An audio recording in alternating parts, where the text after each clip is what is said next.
I would also like to ask you, what other measures has the government of Canada taken to combat terrorism? Well, I think that we've really taken a role in combating all kinds of crime. Of course, domestically and within Canada, we have been very strong in introducing all kinds of anti-crime measures. But we also take our role for fighting crime and specifically terrorism around the world very seriously. And so, we work together with our international partners. There are things that we have done, for example, in Afghanistan, the efforts that we've done there to help bring democracy, freedom, education, women's rights. Those are all things that we believe the more that people are empowered, the less chance they will be drawn in.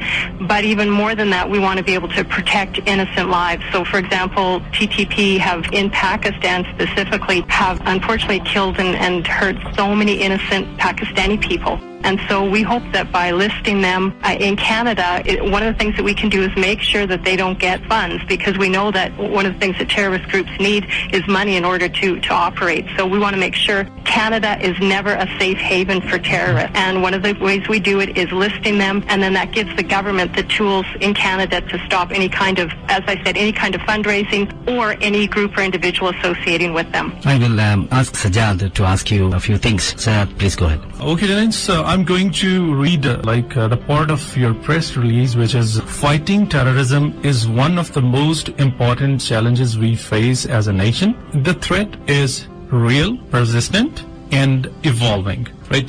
My question is, I have a question. How fast is it growing? Well, I think all of us, not just in Canada and North America, but around the world, I think we all see how prevalent it is.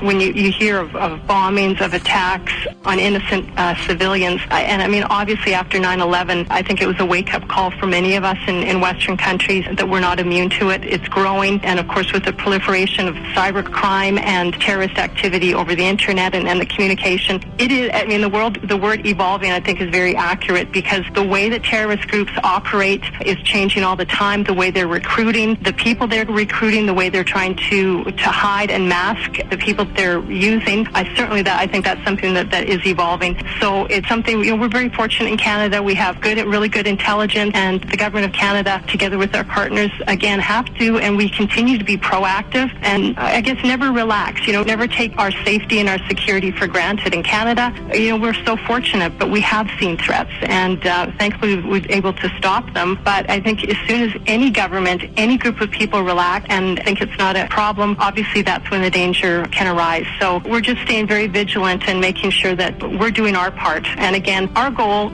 is to make sure Canada is never a safe haven. We don't want terrorists to ever think, well, Canada is an easy place to go and raise money for our activities. Our government is committed to making sure that never happens. Right. Minister Candice, is a mechanism that you can track if any Canadians living in Canada or living abroad are linked? Well, there's no one mechanism, but again, our intelligence, we have RCMP, there's intelligence, there's obviously ways that, activity is tracked, and if there's suspicions, there's a process again, whereby if there's suspicion of terrorist activity, there's a legal process in Canada where investigations can be started or where police can follow up. It's like any criminal activity, there's usually some sort of indication, and then that gives the authorities the ability to follow up and to investigate. But when you list an organization, getting back to the specific one, when it's listed, it gives the government an opportunity to actually prosecute. So if before this entity was listed, if an individual or a group was, quite forwardly associated with TTP, there was really no way to prosecute them. Now there's a way, because they're listed as a terrorist entity. Do we have extraterritorial law if we have Canadians or a permanent resident outside Canada that we can bring him to court of justice here in Canada? Well, there are all kinds of, depending on which country it would be, but there are different extradition laws and partnerships with different countries. But, right now what this listing it does is really focus for activity within Canada. Right.